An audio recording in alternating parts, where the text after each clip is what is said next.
a gente já começar em alto astral aqui, sabendo que Deus é poderoso.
Silencia o medo em mim, silencia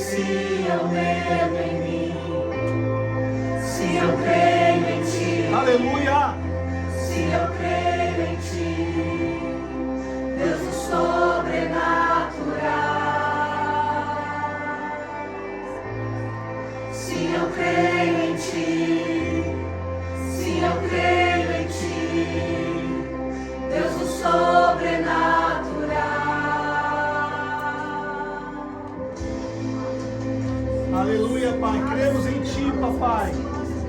Obrigado, Deus. Invade este lugar, Papai, com a Sua presença, Senhor. Nos entregues a Ti, Pai. O Deus do impossível vem transformar meu coração, transformar meu coração. O Deus que a morte já venceu, vivo está dentro de mim, vivo está dentro de mim. Se eu creio em Ti, se eu creio em Ti, Deus do sobrenatural. Se eu creio em Ti, se eu creio em Ti, Deus do sobrenatural.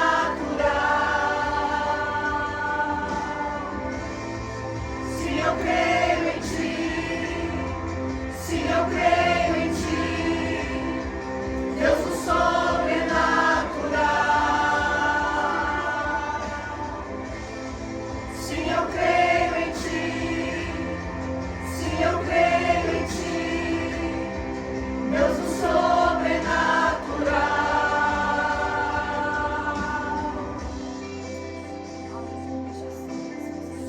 Aleluia, aleluia, aleluia, Pai. Aleluia, Papai. Aleluia, Papai. Cremos em Ti, Papai. Não cremos nas situações que estamos passando. Cremos nas Tuas promessas. Cremos na Tua palavra que não volta atrás. Cremos no Deus de amor.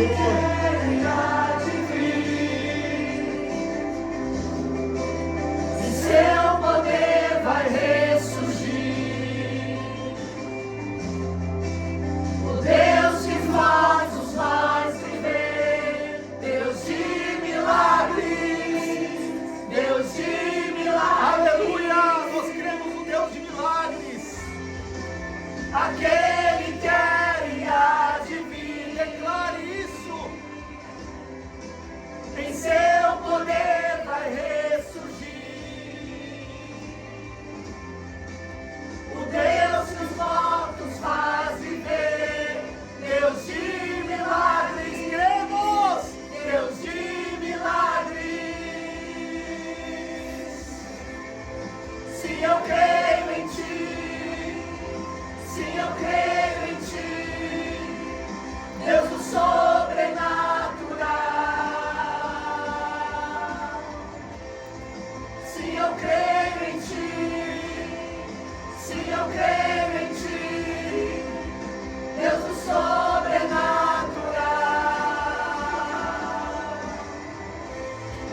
Se eu creio em Ti, se eu creio em Ti, Deus do sobrenatural.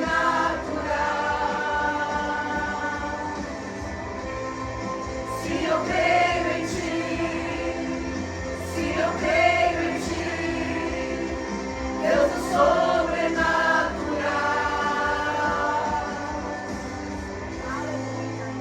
Aleluia, Deus. Se eu creio, declare isso, declare que você creia nele. Deus do sobrenatural. Você crê num Deus que é sobrenatural. Se eu creio em Ti, um Deus de milagres, um Deus que nunca dorme. Se eu creio em Ti, Deus do sobrenatural. Se eu creio em Ti, você crê nele. Se eu creio em Ti, Deus do sobrenatural. Aleluia. Se eu creio em Ti, declare isso. Se eu creio em Ti, Deus do sobrenatural.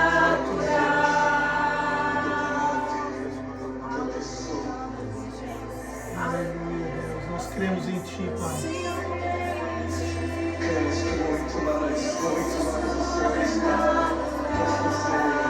Aleluia. Sim, eu creio em Ti. Sim, eu creio em Ti.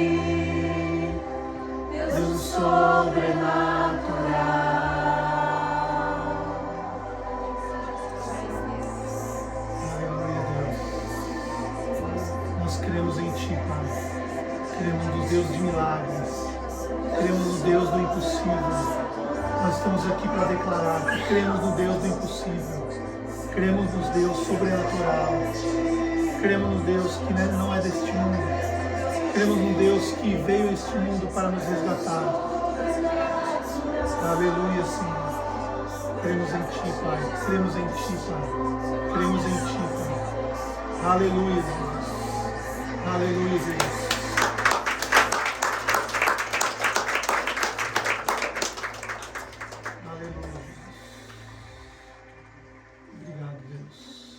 Santo, Santo, Pai. Obrigado, Jesus. Aleluia, Pai. És poderoso, Santo, único, digno de toda honra, todo louvor e toda adoração, Pai. Obrigado, Jesus.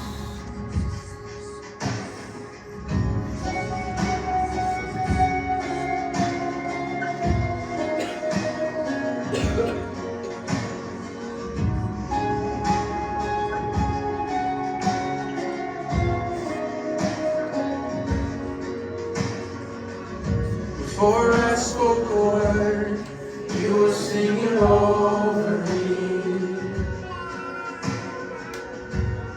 You have been so, so good to me.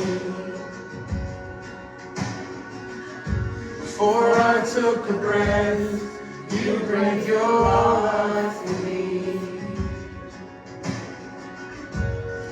You have been so, so kind to me.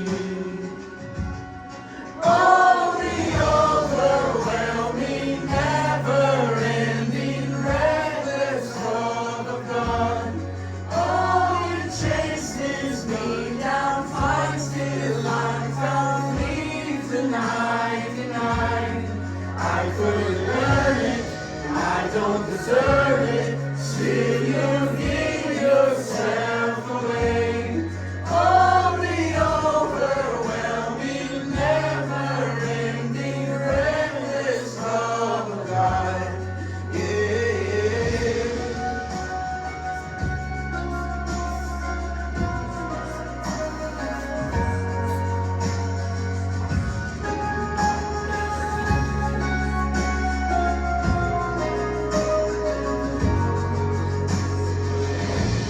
When I was your foe, still your love fought for me. You have been so, so good to me. When I felt no worth, you paid it all for me.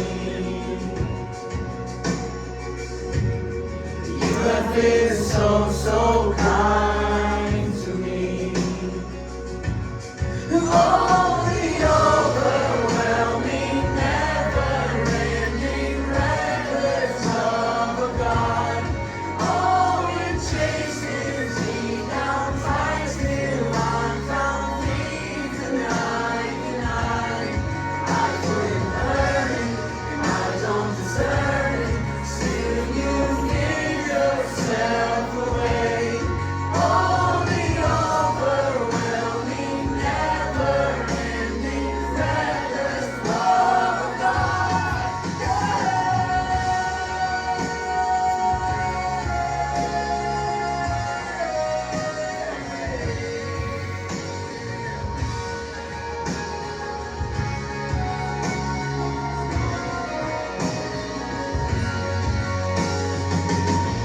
No shadow you won't light up, mountain you will climb up, coming up to me. There's no wall you won't kick down, lie you won't tear down, coming after me. No shadow you won't light up, mountain you will climb up, coming after me. There's no wall you won't kick down, lie you won't tear down, coming after me. There's no shadow you won't light up, mountain you won't climb up, coming after me. There's no wall you won't kick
Obrigada, Jesus. Nós te louvamos, Senhor, e te agradecemos, Senhor, por mais esse dia, Deus. Acalma os nossos corações, Senhor, nesse momento.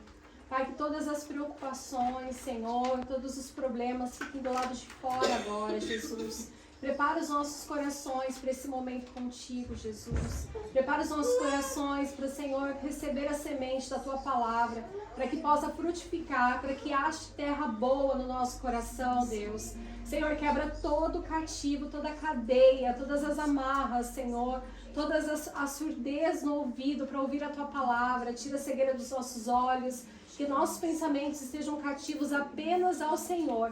Eu repreendo em Teu nome, Jesus, toda a ação do inimigo para tentar roubar a Tua palavra, mas que todo esse tempo nós possamos ouvir a Tua palavra através do Juliano. Senhor, usa a vida dele de forma poderosa. Que seja o Senhor a falar através dele, Senhor. Que o Seu Espírito Santo possa enchê-lo de tal maneira, Senhor, que nossos corações possam ser, Senhor, arrebatados pelo Senhor, Pai, em nome de Jesus. Amém, Senhor. Pode sentar.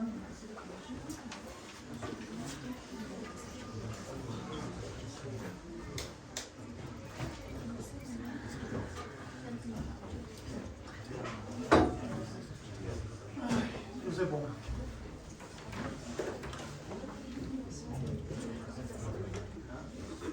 Antes de começar, só para ajustar uma palavra que eu falei aqui, que eu acho que não foi apropriada, eu falei, vamos começar em alto astral. Acho que astral não convém, mas vamos começar na presença de Deus. Esse é o maior astral que existe, é a presença de Deus. Então, eu gostaria só de pedir desculpas por isso, porque quando eu falei, foi tudo falando de alto astral. De astral não, é Jesus, né? Por si do lado, mas enfim, gente. Deus é bom. Eu queria começar aqui dizendo que Deus, ele foi muito estranho a forma como eu preparei a palavra esses dias, porque Deus me deu duas histórias e eu compartilhei até com a minha esposa. Eu falei, mas por que essas duas histórias? Por que eu vou falar dessas duas histórias?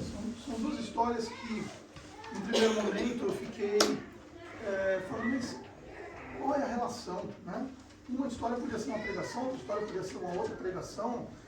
Por que colocar duas histórias? A Bíblia tem milhões de histórias, né? Milhões. Você poderia pegar centenas de histórias e falar delas isoladamente, em conjunto, enfim. Mas eu não sei por qual motivo. Eu creio que essas duas histórias devem falar com vocês, assim como falou comigo. Então, eu queria que a gente entendesse primeiramente que hoje nós vamos falar sobre qual o propósito da nossa vida e qual é a missão que nós temos. Qual é de fato o propósito que nos conecta com Deus? E o que nós temos que fazer como missão de vida para isso? Mas você sabe o que significa a palavra propósito? Você sabe o que significa missão? Talvez essas duas palavras elas são muito próximas. Às vezes elas até se confundem em termos do entendimento que ela nos traz. Mas ela possui uma singela diferença entre elas. Propósito é o porquê da sua existência. Qual é a razão maior da sua vida? Esse é o propósito. Agora, missão é como você vai cumprir esse propósito. Então, propósito seria o destino. E a missão, talvez, o caminho que você tem nesse seu processo. Então, eu vejo, por exemplo, um médico, ou um professor, ou um músico, ou até mesmo um ministério aqui na igreja. Isso é o seu propósito ou isso é a sua missão? Será que nós temos um propósito de se relacionar com Deus e isso tem sido a missão das nossas vidas? Talvez muitas pessoas acabam confundindo isso e aí por isso gera tanta frustração nas nossas vidas. Às vezes você coloca a missão antes do seu propósito. E se você coloca a missão antes do seu propósito, às vezes, durante o caminho, você acaba se frustrando. Porque talvez você não foi o profissional que você gostaria de ter sido. Talvez você não teve a quantidade de filhos que você gostaria de ter tido. Talvez você não mora onde você gostaria de morar. E se você coloca isso como seu propósito, você acaba se frustrando. E coloca dentro de você um peso que não tem que estar sobre você. E o propósito? O propósito, ele não muda. Então, se você entende o seu propósito, você não vai mudar. Não importa o que aconteça na sua vida, a missão que você passe durante a sua vida, se você entende que o seu propósito não muda, é imutável, então por que você está preocupado? Por que você está preocupada? Não tem como você se frustrar com uma coisa que você sabe que é imutável, porque ela não vai mudar. Por exemplo, o propósito de um médico pode ser salvar vidas. Agora, como ele vai fazer isso? O médico ele pode ter missões diferentes. Eu tenho médicos, por exemplo, que trabalham em hospitais. Eu tenho médicos que vão para missões humanitárias. Eu tenho médicos que vão ensinar em universidades. São missões diferentes. Mas ele não deixa de ser médico. É imutável, ele vai continuar sendo médico. Agora, como ele vai exercer a profissão, depende da missão que ele vai ter. E a missão vai mudar. Durante o trajeto da vida dele, você pensava em ser médico em um lugar e agora você está em outro lugar. Agora eu quero falar dessas duas histórias, que eu confesso para vocês, eu ainda não sei porque eu trouxe essas duas histórias. Então talvez essas histórias tenham algum significado para vocês, diferente de como teve para mim. Então esteja preparado para ouvir essas duas histórias. Eu quero falar desses dois chamados, desses dois propósitos, mas com missões totalmente diferentes. Eu quero falar de um homem chamado Gideão. E eu quero falar de um outro homem chamado Natanael. Vamos entender juntos aqui o que isso nos ensina. Ambos foram chamados por Deus, tanto Gideão quanto Natanael. Mas eles foram chamados por Deus de maneiras diferentes. Agora, o propósito de Deus para cada um deles era claro. Mas a missão de cada um deles, ela foi sendo revelada aos poucos. Às vezes na nossa vida, nós temos algo para fazer. Nós temos um propósito. Às vezes não temos um propósito. Mas, como nós vamos fazer isso? Pode mudar. E Deus, Ele não coloca toda a missão que nós temos que executar de uma vez só. Ele vai nos colocando na hora certa, na maturidade certa. Você, como adolescente, você não tinha a missão de cuidar da sua casa, de pagar as suas contas, de trabalhar, Você não tinha, você tinha outra missão. E à medida que você vai evoluindo, você vai crescendo, Deus vai te dando outras missões para você cumprir. A chave para a gente cumprir o chamado de Deus não é sobre a sua capacidade, mas é sobre a presença de Deus em nós. Porque se for sobre a sua capacidade, tem adolescentes, por exemplo, que perdem seus pais e ele é obrigado a cuidar da sua casa. Ele é obrigado a trabalhar. Mas se não é Deus na vida dele, ele não vai conseguir. Às vezes, você se transformou numa mãe solteira, num pai solteiro. Às vezes a vida mudou totalmente, você perdeu o chão. E você fala, eu não vou conseguir. Mas não é sobre a sua capacidade, mas é a presença dele em você. Em 2 Coríntios 3,5 diz que não que possamos reivindicar qualquer coisa com base em nossos próprios méritos, mas a nossa capacidade vem de Deus. Tá, mas você falou agora há pouco que você ia falar de Gideão e Natanael. O que isso tudo tem a ver? Bom, Gideão foi um homem que foi escolhido por Deus. Gideão ele veio de um lugar totalmente improvável. Um grupo pobre, mas que ele foi escolhido por Deus para libertar o povo de Israel. Naquela época, os juízes eles eram levantados para justamente salvar o povo, cuidar do povo quando eles estavam totalmente perdidos de novo. E Gideão foi um deles. Agora, Natanael não foi chamado inicialmente por Jesus. É curiosa a história de Natanael, a gente já vai chegar lá na Bíblia para a gente ver isso, tanto a história de Gideão quanto de Natanael. Mas ele nem sabia qual seria a missão dele com Jesus. Ele nem sabia. Natanael, ele estava lá no canto dele. Só que uma pessoa estava tão convicta que Jesus era o Messias, que foi lá falar com ele. Então imagina você, está vivendo a sua vida, só que você nem imagina a missão que vai ser dada sobre você. Às vezes acontece isso. Às vezes você está lá quieto no seu canto. Você está lá na sua casa. Você está recebendo um amigo. Era uma visita comum. Era uma pessoa corriqueira, uma pessoa que você tinha proximidade, que ia na sua casa tantas vezes. Só que aquele dia mudou sua vida. Porque veio uma missão sobre você. E aquele dia, quando veio uma missão, você teve a certeza que essa missão não era uma missão qualquer. Era uma missão de Deus. Então isso acontece o tempo inteiro. Você está lá parado, você tem a sua vida tranquila, indo trabalhar, indo ter os seus desafios. Eis que chega alguém e fala, olha, eu preciso te apresentar alguém. E esse não é qualquer um. Esse é o Messias. Só que Natanael, ele sabia que ele tinha um propósito. Que o propósito não muda.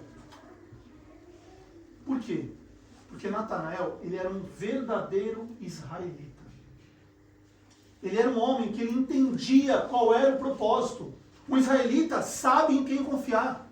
Um israelita sabe que existe um único Deus. Um israelita sabe que virá o Messias. Então disso ele não duvidava. Só que ele estava vivendo a vida dele, talvez sem uma missão definida. O que ele ia ser? Para onde ele iria? Qual era a vida dele? A Bíblia não diz.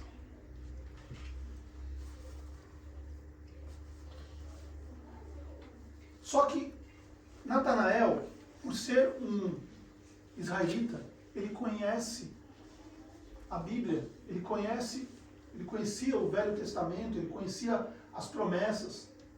E em Miqueias 5:2 diz, mas tu, Belém Efrata, ainda que sejas pequenas entre as milhares de Judá, de ti me sairá aquele que será Senhor em Israel, e cujas origens são desde os tempos antigos, desde os dias da eternidade. Então Natanael sabia dessa palavra, ele sabia que em Belém sairá aquele que seria o Senhor de Israel. Interessante que também lá em Miqueias, e Natanael sabia disso, no capítulo 4, versículo 4, diz o seguinte, sobre uma profecia messiânica, fala, cada um se assentará debaixo de sua videira e debaixo de sua figueira, e ninguém os perturbará. Então Natanael sabia algumas coisas, ele era um verdadeiro israelita.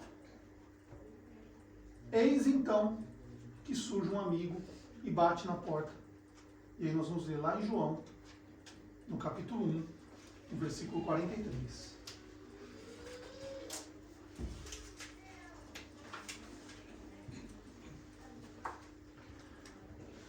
Se você achou, diga amém. Se você não achou, ele está amarrado. Capítulo 1. João, capítulo 1, versículo 43. Algumas Bíblias têm um título, né, que fala... Cadê aqui? Capítulo 1 diz, Jesus chama Felipe e Natanael, é o título, né? Em algumas Bíblias tem o título, outras não. João, capítulo 1, versículo 43. Veja, logo no início aqui do livro de João, Jesus está chamando aqueles que iam caminhar com ele. Gente, uma missão estava para ser recebida por pessoas que iam caminhar com Jesus. Muitas delas não estavam esperando por isso. Mas Natanael era um verdadeiro israelita. Ele sabia que de Belém viria o Senhor. E Natanael também sabia aonde é que ele deveria buscar um lugar para ficar tranquilo, para orar a Deus, um lugar onde ninguém poderia perturbar. porque ele conhecia da palavra, e lá em Miqueias dizia exatamente isso. Então, o que acontece aqui no capítulo 1, versículo 43? Vamos ler aqui, ó. Essa Bíblia aqui é a NVI. No dia seguinte, Jesus decidiu partir para a Galileia. Quando encontrou Felipe, disse: siga-me. Felipe, como André e Pedro, eram da cidade de Betsaida. Felipe encontrou Natanael e disse: achamos aquele sobre quem Moisés escreveu na lei e a respeito de quem os profetas também escreveram, Jesus de Nazaré, filho de José. Natanael perguntou: Nazaré? Peraí, pode vir alguma coisa boa de lá? Venha e veja, disse Felipe. Veja, pare aqui um instante. Observe que Natanael estava, provavelmente em algum local, porque Felipe foi encontrar com ele. Natanael não estava esperando aquela visita, provavelmente, porque não foi um convite de Natanael, foi Felipe que foi encontrar com ele. Então, assim, você está aí, vivendo a sua vida, de repente alguém vai ao seu encontro e alguém te traz uma bomba. Nesse caso, uma excelente bomba, uma excelente notícia. Como um verdadeiro israelita, ele sabia que o Messias ia vir. E aí, então, Felipe chega e diz essa notícia. Peraí. Achamos aquele sobre quem Moisés escreveu na lei. Peraí, eu tô há anos aqui escutando disso dos meus pais, dos meus antepassados, e agora você vem me dar essa informação? E aí ele diz: Nazaré, pode vir alguma coisa boa de lá? Porque ele sabia que de onde viria o Messias? De Belém. Ele falou: opa. E, gente, quantas vezes nós somos assim? A gente julga as coisas. Antes de nós entendermos em profundidade as situações, antes de nós minimamente buscarmos de onde veio aquela informação, antes de nós nos aprofundarmos em algo, a gente já começa a julgar. E a gente perde tantas coisas na nossa vida por causa disso. Natanael poderia ter falado assim: você me desculpa, Felipe, eu estou tão ocupado hoje, eu não vou ouvir essa baboseira. O que tem a ver, Nazaré? Desculpa, você é bitolado, você está louco. O que você está me falando? E aí, Felipe poderia ter falado: tá bom, te dei a oportunidade, vou embora. Mas o Felipe não faz isso. Ele insiste. Ele fala: venha e veja. Gente, às vezes as pessoas estão insistindo na sua vida várias e várias vezes. Não é uma vez, vem e veja. É uma, é duas, é três, é quatro, é cinco, é seis, é sete, é oito. Várias vezes. Você sabe quantas vezes as pessoas estão falando com você alguma coisa e por algum motivo você está aí. Não, mas será que tem alguma coisa boa disso aí que você está me falando? Será que de fato isso que você está me falando tem algo... é de Deus? Sabe de uma coisa? Eu não vou nem investigar. Eu estou criando aqui os meus pré-conceitos a respeito dessa situação e está tudo bem. Vai embora, Felipe. As oportunidades estão aparecendo na sua vida e você está cético. Você está convicto com as suas próprias decisões que você não está aberto a ouvir aquilo que Deus está falando com você. Venha e veja. Vá, retenha o que é bom. O que não for bom, você joga fora. Mas vá e veja com seus próprios olhos. Viva aquilo que Deus está colocando nas tuas mãos. Não tenha medo. Vá e veja.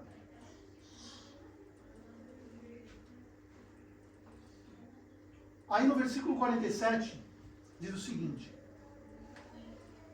ao ver Natanael se aproximando, Jesus disse...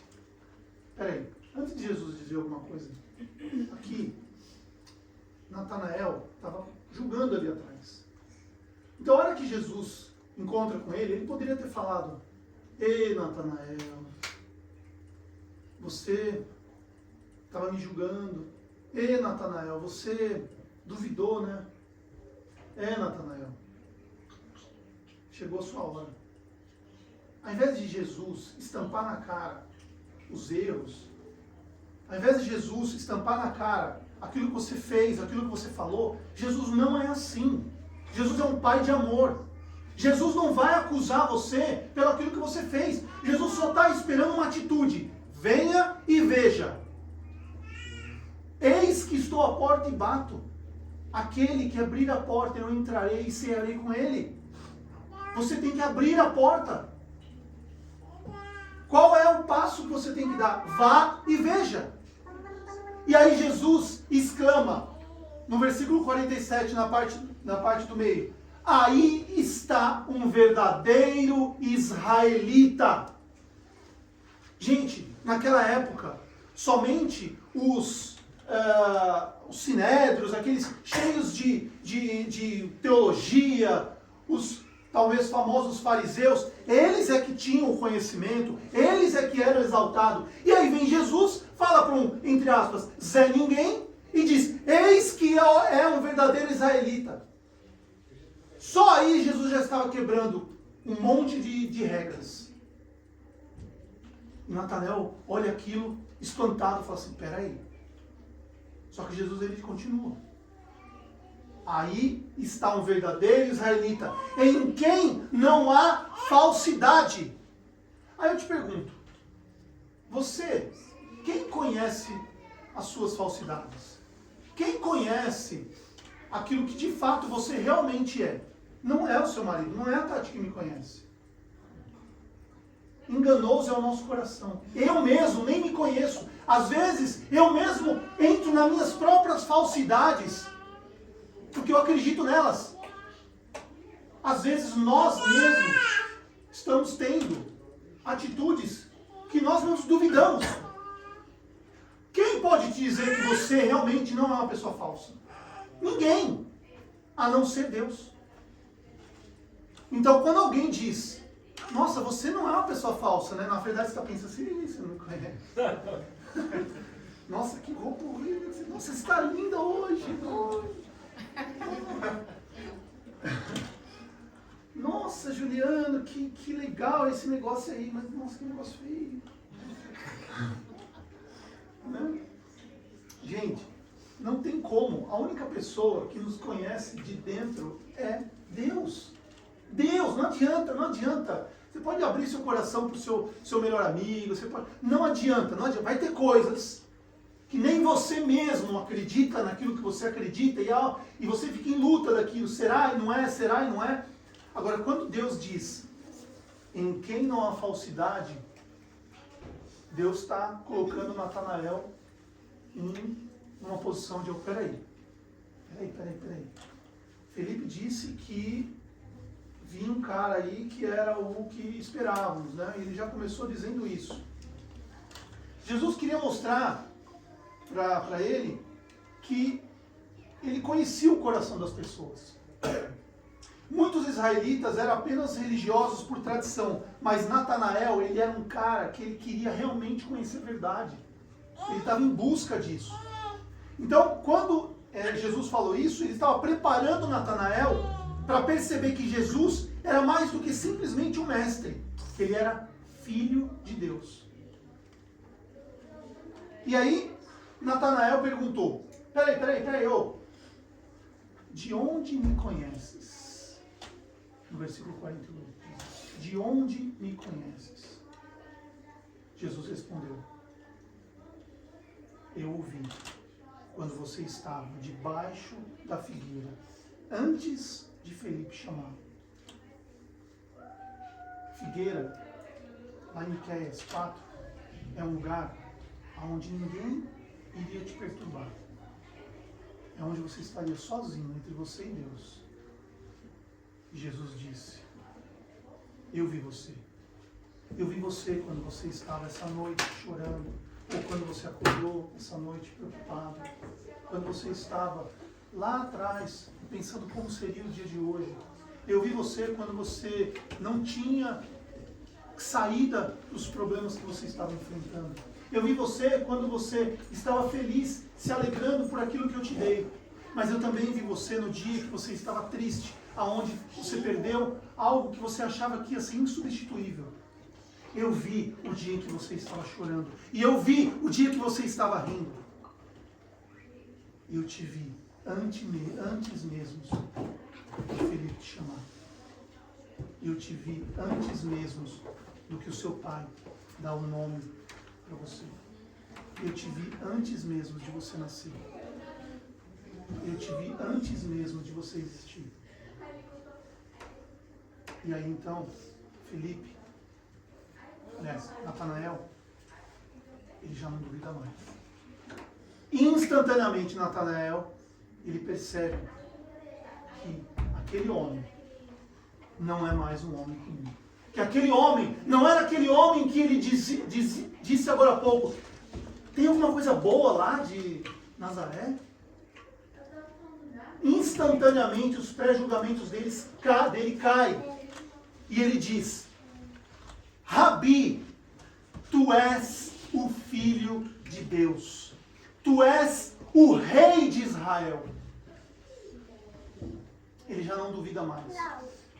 Veja que de um versículo para o outro, praticamente os versículos muito próximos, o que acontece aqui? Natanael, ele muda totalmente. Ele vai de uma exclamação, não é tão bom, nada de bom pode vir de Nazaré, para tu és Filho de Deus e o Rei de Israel. Gente, o quanto tempo você vai esperar para você mudar na sua vida? O que você precisa, quais as evidências que você precisa saber ou pedir uma confirmação de Deus para que é Deus falando com você? Quantas vezes você precisa ouvir algo para provar que é Deus falando com você? Aí Jesus disse: você crê, porque eu disse que o vi debaixo da figueira. Mas você verá coisas maiores do que essa. Então acrescentou: em verdade lhes digo, que vocês verão o céu aberto e os anjos de Deus subindo e descendo sobre o Filho do Homem. Quem foi Natanael? Foi um discípulo, foi um dos apóstolos de Cristo. Sabe quantas vezes aparecem histórias e mais histórias e situações da vida de Natanael na Bíblia? Quantas? Inúmeras. Sabe quantas? Acabou aqui praticamente. Só não vou falar que acabou aqui porque ele é mencionado nos outros evangelhos como Bartolomeu. Dizem que o nome dele, alguns estudiosos dizem que é Natanael Bartolomeu, algumas inferências. Ele só é mencionado depois quando ele é citado como um dos apóstolos. E lá na frente, quando Jesus volta, que ele está na praia lá, ele está no barco e Natanael está no barco. Mas quem foi Natanael? Quem é você? Você carrega a presença de Deus. Você, hoje, nós somos os discípulos de Deus. A sua história já foi escrita. A história de Natanael já foi escrita. Dizem em alguns estudos que falam sobre como morreram os apóstolos. Vocês devem ter visto isso em algum lugar. Não me lembro exatamente como que dizem que ele morreu. Parece que ele foi arrastado, sei lá. Mas a vida dele, depois que ele escolheu a Cristo, mudou totalmente. Ele encontrou a missão da vida dele. Ele foi um apóstolo. Tudo isso porque ele disse: havia alguma coisa boa em Nazaré? Tu és realmente o Filho de Deus. O que você está esperando para isso? O que você está esperando para dizer: tu és realmente o Filho de Deus na minha vida? Você está esperando receber a visita de mais quem? Felipe já bateu na sua porta. As mensagens foram claras. Deus já falou com você tantas vezes. E você fica relutando para encontrar a sua missão. Para quê? Por que você está adiando isso da sua vida? Viva a missão, porque o seu propósito você já encontrou. O seu propósito não muda. Jesus ele está buscando a sinceridade e a autenticidade das nossas atitudes. Ele não está buscando uma aparência. Ele não está buscando alguém que vai falar assim: nossa, Felipe, que legal, que notícia boa! Nossa, que legal! Que você encontrou ele, que bacana! Nossa, que bom, hein? Não, ele está buscando aquele sincero. Ele está buscando aquele que não há falsidade. Aquele que fala realmente o que pensa. Mas é aquele que vai e vê. Falar o que pensa e não agir não adianta nada. Não adianta nada. Ou você vai agir, ou você vai ficar parado. E não vai ver, vai agir, vai acontecer nada. Quantas vezes você precisa que Deus fale com você? Quantas vezes? Agora, eu queria que a gente desse uma navegada na Bíblia aqui. Vamos conhecer um pouco a história de Gideão. Vamos voltar lá, em Juízes, capítulo 6.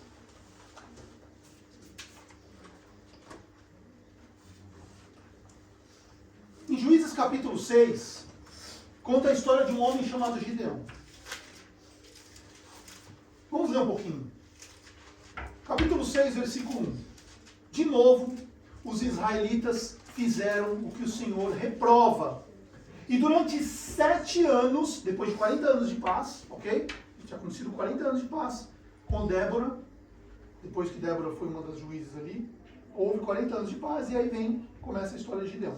De novo, os israelitas fizeram o que o Senhor reprova. E durante 7 anos, eles os entregou nas mãos dos midianitas. E os midianitas dominaram Israel.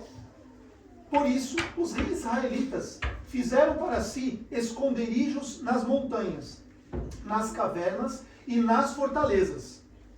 Sempre que os israelitas faziam as suas plantações, os midianitas e os amalequitas e outros povos da região a leste deles as invadiam.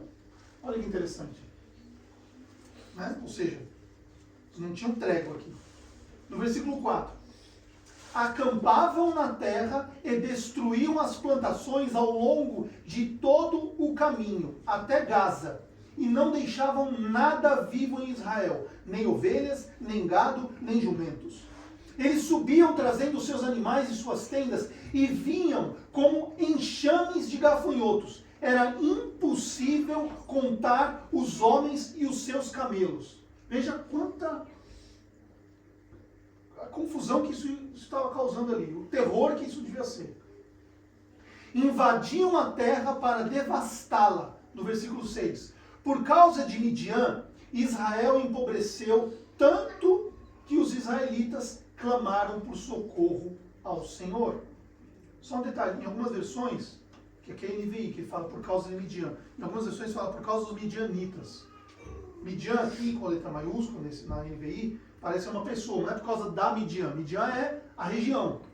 No Velho Testamento, em hebraico, quando você dizia o nome de uma cidade, de uma localização, ela às vezes vinha em nome feminino.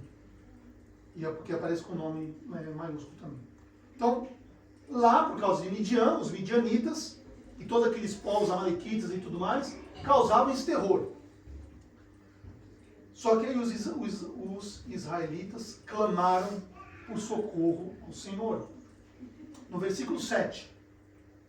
Quando os israelitas clamaram ao Senhor por causa de Midian, ele lhe enviou um profeta que disse, abre aspas, assim diz o Senhor, o Deus de Israel, tirei vocês do Egito, da terra da escravidão, e eu os livrarei do poder do Egito e das mãos de todos os seus opressores. Expulsei-os e dei a vocês a terra deles. E também disse a vocês, eu sou o Senhor, o seu Deus. Não adorem os deuses dos amorreus, em cuja terra vivem, mas vocês não me deram ouvidos. Fecha aspas.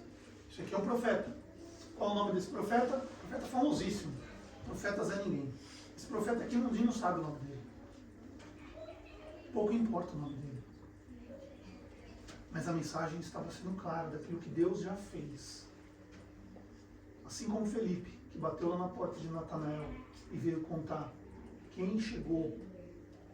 Aqui um profeta estava dizendo, olha o que eu fiz. Só que aí, olha o que acontece depois. Então, versículo 11. O anjo do Senhor veio e sentou-se sob a grande árvore de Ofra que pertencia ao Abiesrita Joás. Gideão, filho de Joás, estava malhando o trigo num tanque de prensar uvas para escondê-lo dos midianitas. Então apareceu um anjo num local que era de prensar uvas, mas ele estava malhando, debulhando trigo. Gideão estava fazendo o quê? Se escondendo dos midianitas. Havia ali o povo, né, que a gente acabou de ler, que os midianitas, os amalequitas e tudo mais, eles iam lá e roubavam tudo. Então, o lugar onde você faz a uva, você faz o vinho, é um lugar fechado, é um lugar onde você vai pisar, né? Os lagares, né, de vinho são lugares pequenos, para você espremer ali, pisando na uva, e o líquido ser contido ali dentro. Agora, quando você vai debulhar milho, o milho, ele solta aquela como é que chama? Esqueci o nome, fagulha lá, hã? Fiapinho, enfim, não sei o nome do... Mas se você pegar o milho assim, vai sair um monte de coisa, aí fica só os grãozinhos de milho. Agora imagina Gideão, num lugar fechado, aquele negócio saindo uma poeirada danada, fazendo um lugar fechado, não era o lugar apropriado para fazer aquilo, só que ele estava se escondendo. Tem algum problema dele estar se escondendo? É lógico que não, porque se ele tivesse um lugar aberto, toda a plantação dele, todo o cultivo ia ser roubado pelos midianitas. Só que era um lugar que ele tinha que estar fazendo aquilo com cuidado, sem fazer barulho, escondido. Ele estava com medo, ele estava receoso. E aí vai um anjo lá e fala com ele. E aí ele diz o seguinte: então o anjo do Senhor aparece a Gideão e ele disse: o Senhor está com você, poderoso guerreiro. Então, a mensagem está clara. É um anjo, alguns dizem que inclusive era o próprio Jesus, né? Ali. Ele dá uma mensagem direta, olha, o anjo do Senhor está com você. Gente, acabou aqui. Acabou aqui. Um anjo vem, fala para ele, literalmente, que o Senhor está com ele, poderoso guerreiro. O homem morrendo de medo, se escondendo. Estava ali, sei lá que horas era isso daqui. Acho que...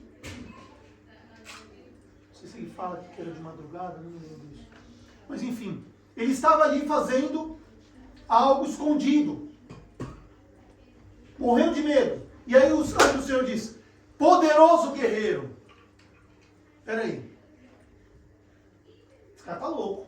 Eu, poderoso guerreiro, eu tô morrendo de medo. Gente, você, quantas vezes na sua vida você está passando por uma situação, vem Deus e fala: vá, confia, não tenha medo, não desista.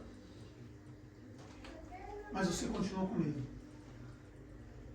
Natanael ouviu uma única frase de Jesus, onde ele disse: és um verdadeiro israelita em quem não há falsidade. E depois Jesus disse para ele que ele viu ele debaixo da figueira. Já foi suficiente. Só que Gideão ouve essa história. E aí, o que ele faz? E aí no versículo 13. Ah, Senhor, Gideão respondeu: se o Senhor está conosco, por que aconteceu tudo isso? Onde estão todas as suas maravilhas que os nossos pais nos contam quando dizem: não foi o Senhor que nos tirou do Egito, mas agora o Senhor nos abandonou e nos entregou nas mãos de Midian.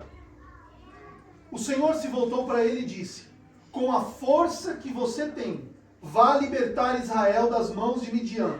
Não sou eu quem está o enviando? Ou seja, aqui Deus está dando de novo uma mensagem. Vá, vai, quem está te enviando sou eu. Não desista. Existe uma diferença aqui de Natanael para esse Gideão aqui, né? Natanael não demorou muito para tomar a decisão, mas Gideão acho que está insistindo um pouco. Ah, Senhor, respondeu Gideão, como posso libertar Israel? Meu clã é o menos importante de Manassés, e eu sou o menor da minha família. Gente, aqui nós não estamos falando sobre qual é a sua capacidade.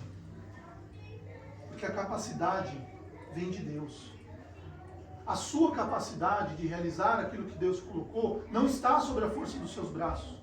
Nós lemos aqui em 2 Coríntios que não que possamos reivindicar qualquer coisa boa com base em nossos próprios méritos, mas a nossa capacidade vem de Deus.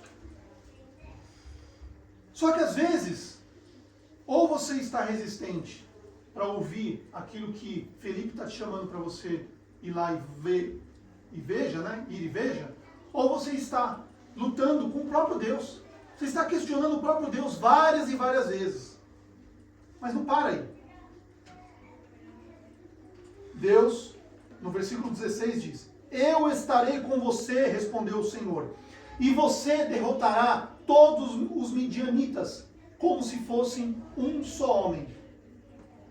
E Gideão prosseguiu, se de fato posso contar com o teu favor, dá-me um sinal de que és tu que estás falando comigo.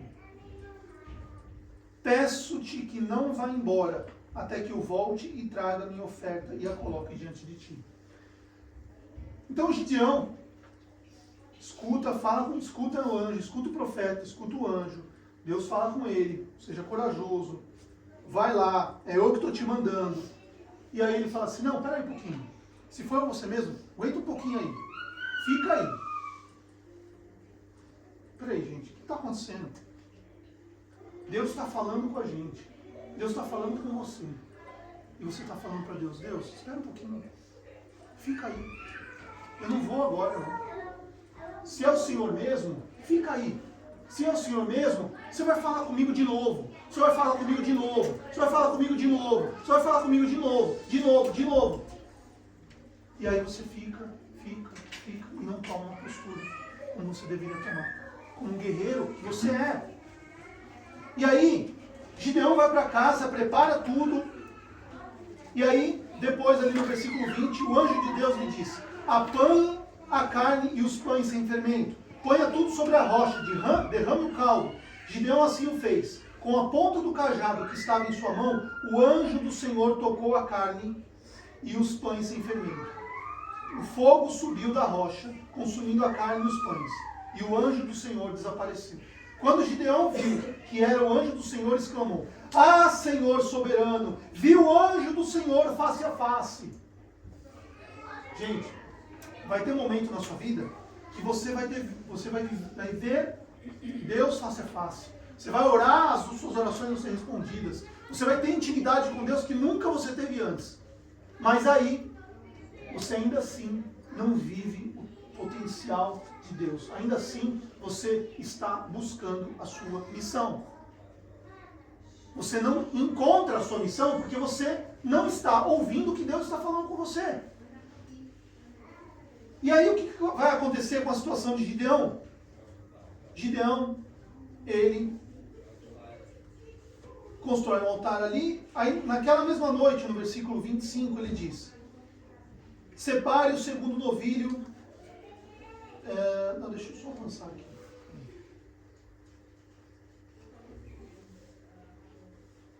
Ah, ele fez isso. Aí é o seguinte, ó.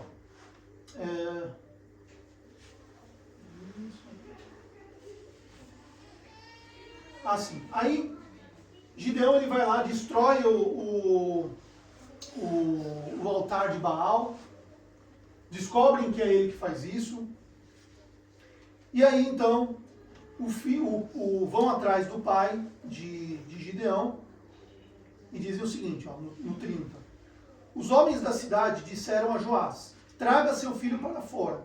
Ele deve morrer, pois derrubou o altar de Baal e quebrou o poste sagrado que ficava ao seu lado. Joás, porém, respondeu à multidão hostil que o cercava: vocês vão defender a causa de Baal? Estão tentando salvá-lo? Quem lutar por ele será morto pela manhã. Se Baal fosse realmente um deus, ele poderia defender-se quando derrubaram o seu altar. Por isso, naquele dia, chamaram Gideão de Juru-Baal, dizendo que Baal dispute com ele, pois derrubou o seu altar. Nesse meio tempo, todos os midianitas e amalequitas e os outros povos que vinham do leste uniram aos seus exércitos, atravessaram o Jordão e acamparam no vale de Jezreel. Então o Espírito do Senhor apoderou-se de Gideão, e ele, com toda a trombeta, convocou os abiesitas para segui-lo. Enviou mensageiros a todo Manassés, chamando-os às armas, e também a Asser e Zebulon, e a Neftali, que também subiram ao seu encontro. E aí, o que acontece aqui nos versículos seguintes, no capítulo 7 e uma parte aqui do capítulo 8, conta a história de Gideão. E Gideão, ele pede algumas confirmações de Deus, para ele ir lá e lutar e vencer. E acontecem algumas coisas que Gideão, ele não tem a convicção de que Deus realmente está com ele. E ele pede uma série de confirmações. Então, a questão aqui é que qual era o propósito e a missão de Gideão? O propósito de Gideão era libertar Israel e restaurar a fé daquele povo. Agora, como que ele cumpriu esse propósito? Imagina que Gideão, se sentindo pequeno, se sentindo incapaz, talvez Deus esteja chamando essa pessoa para algo maior. Às vezes nós temos medo, temos insegurança, e isso tudo nos impede de seguir a nossa missão. Porque Deus, ele não chama os capacitados, ele chama aqueles em quem ele vai capacitar. Então, assim como Natanael, ele era um verdadeiro israelita. E ele conhecia da onde vinha o Messias.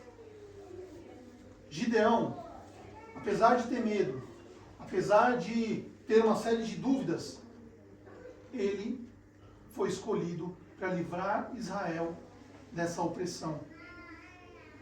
Então, quando Gideão destrói o exército, mesmo com os 300 homens, que depois, se você quiser, você vê lá para frente, porque ele tinha 32 mil homens, aí ele pede, Deus fala com ele que aqueles que beberem água como cachorrinho, aqueles que seriam separados para lutar com ele, primeiro ele fala, aqueles que tiverem medo voltem, aí volta 22 mil homens, aí sobram 10 mil, ele fala, agora aqueles que beberem como cachorrinho são esses que vão lutar com você, aí sobra 300, só que tinha mais de 90 mil para eles lutarem.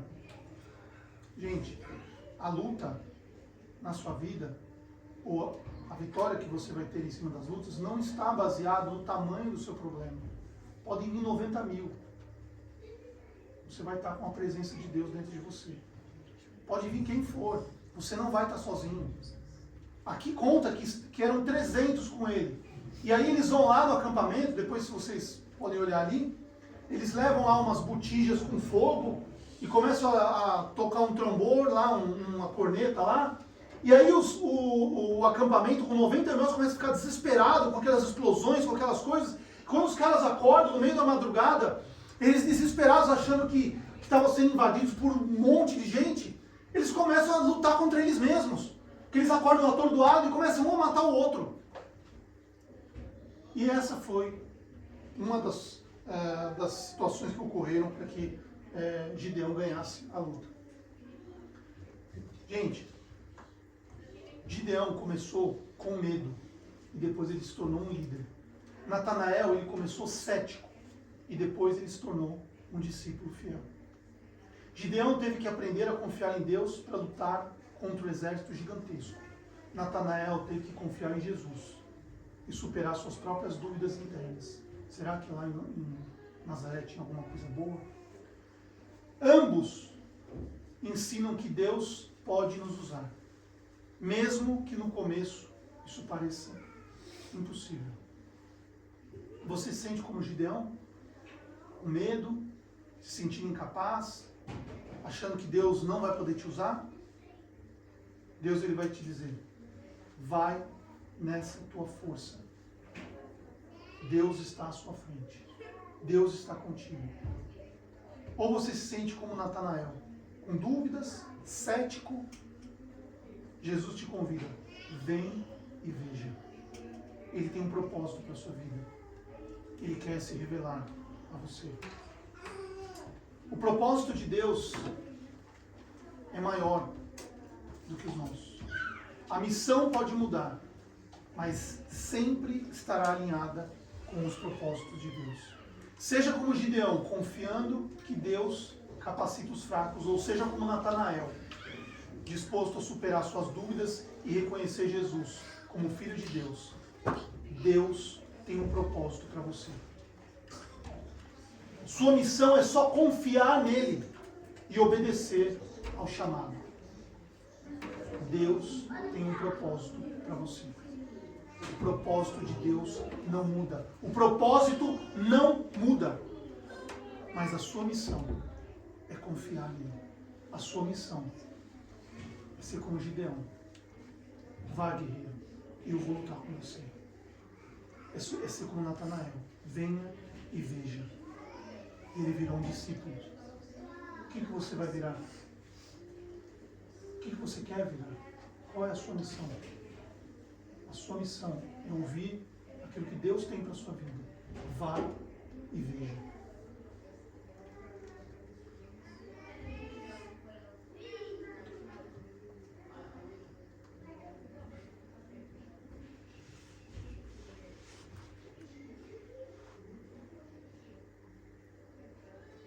Mas às vezes, esses dias, pode ser que você não...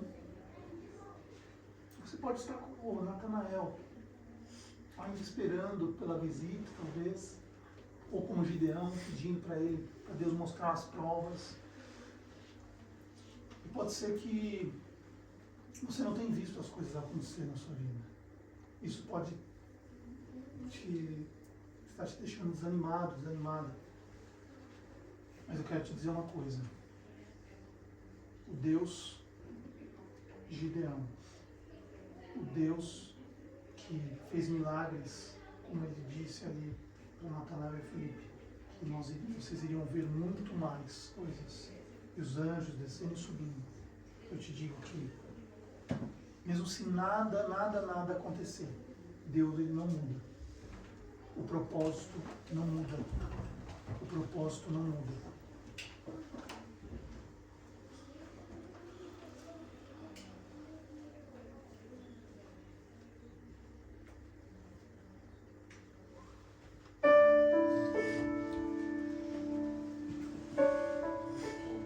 Às vezes, você pode estar se duvidando das coisas. Eu queria que você ouvisse esse louvor. Não precisa ler a letra, só escuta com os olhos fechados. Eu não vi o mar se abrir, eu não vi o coxo andar, também não vi gigante cair, mas escolhi confiar. Eu não vi Jesus ressuscitar, também não vi o pão multiplicar, mas pela fé que o justo viverá. Muitos duvidam e zombam de mim, teu Deus não existe, não vai te ouvir, mas isso não vai me abalar, pois a fé não consiste no que posso ver, mas crer que o impossível vai acontecer. Me ajude a crer. E se o mar não abrir e o faraó me alcançar, eu não vou desistir.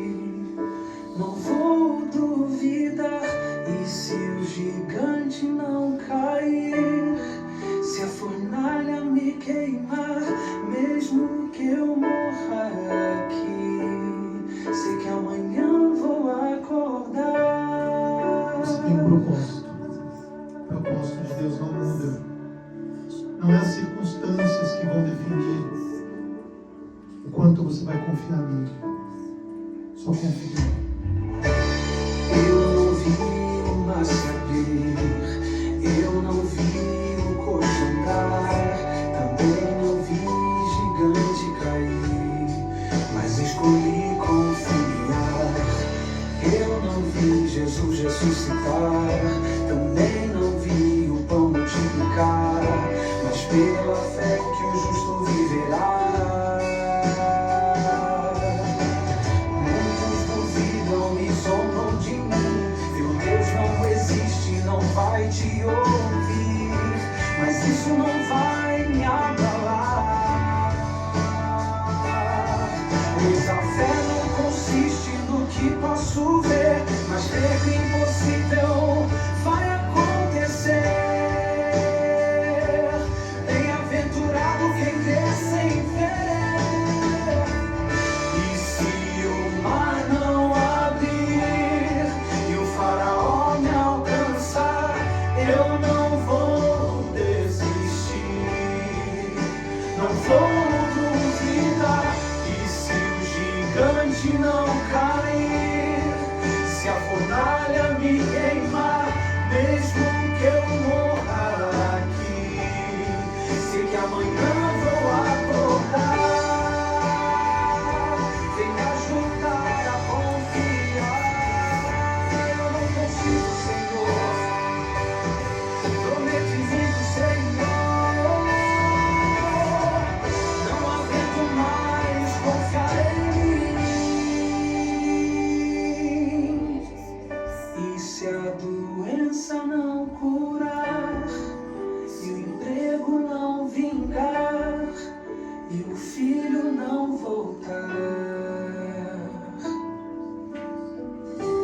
mesmo se meu barco naufragar,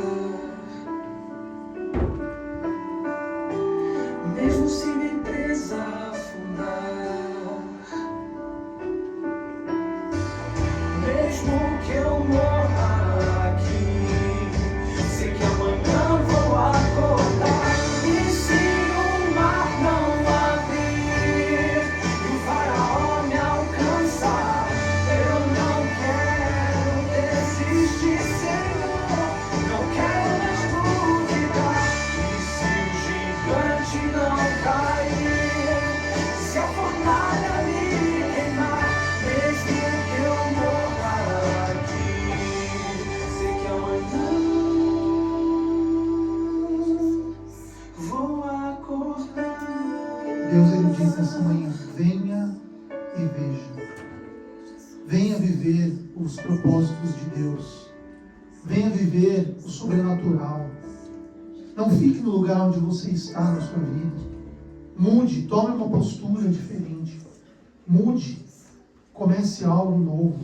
Se permita que Deus possa agir na sua vida. Se permita com que você saia desse lugar. Esse lugar de medo, esse lugar de vergonha. Seja como Gideão. Você é guerreiro, você vai vencer, porque eu é que estou te mandando, diz o Senhor. Você é guerreira e guerreiro do Senhor. Apenas vá e veja. Senhor, em nome de Jesus, Pai. Nós estamos aqui, Senhor Deus, nesta manhã, Pai, para declarar que o Senhor, Pai, é a nossa força. O Senhor é tudo em nós, Pai. Sozinho nós não somos nada, sozinhos nós não somos nada. Nós, Pai, confiamos em Ti, Pai. Que toda a dúvida nesta manhã vá embora. E que toda a incerteza, todo o medo, todas as preocupações possam ir embora. Porque nós não estamos aqui, Pai, para confiar naquilo que as pessoas falam. Para seguir, Pai, algo que outras coisas, outras situações nos trouxeram para este momento. Nós não estamos aqui, Pai, para confiar nas coisas. Nós estamos aqui, Pai, para confiar no Senhor. Para ver coisas maiores, como o Senhor mesmo disse para Filipe e Natanael. Que nós veremos os céus abertos e os anjos de Deus subindo e descendo sobre o Filho do Homem. Porque o Senhor é poderoso, que o Senhor venceu a morte. Obrigado, papai. Obrigado. Nós estamos tomando uma postura hoje, uma posição diferente. Nós vamos ir e vamos ver. Nós vamos dar esse primeiro passo. Ir e ver. Em nome de Jesus. Amém. Amém?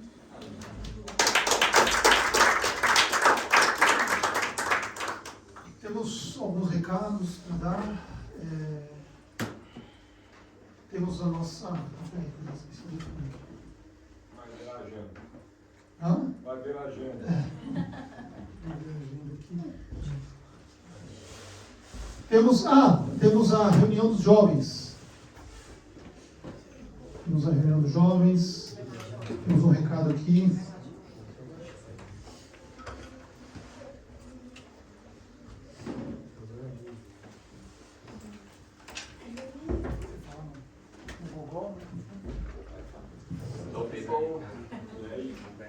Sábado que vem, então, nós vamos ter nosso próximo dos jovens. Vai ser, né, nossa reunião dos jovens vai ser lá em casa. Então, todos estão convidados, todos os jovens aqui. Também, todos os jovens estão convidados. Vai começar às 2 horas, né, Juliana? Mas 2 horas já começa o almoço e tudo mais, mas se quiserem chegar um pouquinho antes também, para Ajudar a fazer o almoço? Para ajudar, para dar risada, para o que for, nós vamos estar lá. Estou preparando uma mensagem bem legal para todos nós, então todos estão convidados para participar. Subiu o monte depois, né? Subiu o Já monte, faz a vigília lá, né? conheceu o Village. Mas é isso aí, pessoal, vai ser uma bênção e estamos esperando todos vocês lá. O nosso último encontro foi na casa da Adriana, Fernando, foi uma bênção, foi muito bom. E é isso. Cada grupo de jovens a gente vai estar reunindo em um lugar, um espaço diferente, na casa de alguém. O próximo é na casa do Fernando. E é isso. Você levou alguma coisa? Como é que vai ser a coisa das comidas? As meninas comem? Cada um leva sua marmita, né? Nós estamos pensando em comprar pizza, ainda está em desenvolvimento a ideia, aí cada um ajudaria na vaquinha para a gente estar comprando as pizzas, mas assim, ainda não está definido, a gente ainda já manda no grupo ainda, a gente vai mandar no grupo e aí a gente ainda define no início dessa semana certinho o que vai ser, mas é isso. Bom? Esse é o recado e... Vai ser top demais. Vai começar às 2, aí o almoço às 3, a gente vai ter umas brincadeiras lá, umas dinâmicas. Aí às 4 a gente começa o culto, e a gente pretende acabar umas 5h30, para até umas 6 horas, não fica em cobre, né, um pouco mais para lá, e a gente já começa a tomar o rumo de volta, tá bom? E nós vamos ter... vai ter Os ingleses, dia 30, né? E o culto dos casados também? Bom, dia 30 tem o culto dos ingleses. O que é o culto dos ingleses, na verdade, né? É que nós vamos ter aqui, sempre no final do mês, nós fazemos um almoço, uma almoção aqui com todo mundo. E a cada 3 meses, após o culto, nós ficamos para o culto dos britânicos. Então, é um momento legal, eles vão vir almoçar com a gente aqui, então vai ser um momento bacana. E nós temos dia 30. E também o acampamento dos homens. O acampamento dos homens vai ser no Peak District, perto da região do Peak District. Quanto tempo leva daqui, mais ou menos? 2h30, por aí. 2h30, mais ou menos? 2h30. Então vai ser o acampamento dos homens, nós vamos em umas cavernas, então vai ser bem legal lá. E aí as mulheres, elas vão ter também um acampamento. Nem todas, porque nós vamos para o acampamento. Aí é com vocês, aí vocês combinam. Algumas, eu estou dizendo. Eu, Sara, Fernanda, Lau. Vocês que decidem, não tem problema. A gente vai. E que mais? Ela vai. Nós Pessoal, essa semana nós vamos ter a resposta da igreja, tá? Nós vamos ter a resposta lá da igreja. Então, lembrem que nós temos a nossa conta, tá? Temos os envelopes que na verdade estão lá no porta-malas do meu carro. Meu Deus, esqueci de novo. Enfim, se você prefere fazer sua doação de dinheiro, depois eu vou pegar lá os envelopes. Mas, enfim, nós temos aqui todo o dinheiro que nós estamos arrecadando, 100% vai ser para a reforma do prédio. Lembrando que a primeira etapa é uma vistoria para avaliar se o telhado está de acordo com 17 anos fechado na igreja. A gente não pode sair. Tem que checar. Se tiver ok, beleza. Se não, aí vai ter que fazer só para vocês terem uma ideia, isso não é uma informação confidencial. Na nossa conta tem aproximadamente umas 2.500 libras. Tá? Então só uma vistoria de um arquiteto, às vezes beira isso. E ainda depois vai ter as obras e vai ter uma série de coisas. Tá bom? Então, por isso a gente está dedicando os recursos aqui. O número da conta está no grupo do WhatsApp da igreja também. Se ao longo da semana você preferir fazer o seu depósito, dê uma olhada lá. Amém? Márcio, come on. Olha aqui por nós. Amém? Vamos orar? Ficar de pé para orar. Senhor Deus, somos gratos, Senhor Deus, pela palavra desta manhã, Senhor Deus. Somos gratos, Senhor Deus, porque mais uma vez o Senhor renova, Senhor Deus, a nossa fé, Senhor Deus, em Ti, Senhor Deus. Somos gratos, Senhor Deus, porque o Senhor tem cuidado de nós todos os dias, Senhor Deus. Ó Pai, tão grato nós somos, Senhor Deus, pelo Teu amor e Tua misericórdia em nossas vidas, Senhor Deus. Faça-nos, Senhor Deus, estar como o gigante da nossa mesa, Senhor Deus, que a gente possa, Senhor Deus, estar ouvindo, sim, a Tua palavra, Senhor Deus. Nós já fomos chamados por Ti tantas vezes, Senhor Deus, aquele que ainda não ouviu, Senhor Deus, a Tua voz, para que ele possa estar, Senhor Deus, se abrindo, Pai, a Ti, Senhor Deus. Abra, Senhor Deus, o coração e deixa o Senhor fazer morada no coração este dia, Senhor Deus. Em nome de Jesus, nos abençoe, Senhor Deus, nos leva de volta para a nossa casa, Pai, debaixo da Tua paz, Pai, da segurança, Senhor Deus. Abençoe a nossa semana, Senhor Deus. Abençoa, Senhor Deus, tudo, Senhor Deus, que nós vamos fazer como diz a Tua palavra, Pai, que nós façamos como se estivéssemos fazendo para Ti, Senhor Deus. Abençoa essa semana até o próximo domingo, Senhor Deus. Em nome de Jesus, nos leva, Senhor Deus, debaixo da Tua segurança. Em nome de Jesus, amém.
Jerry.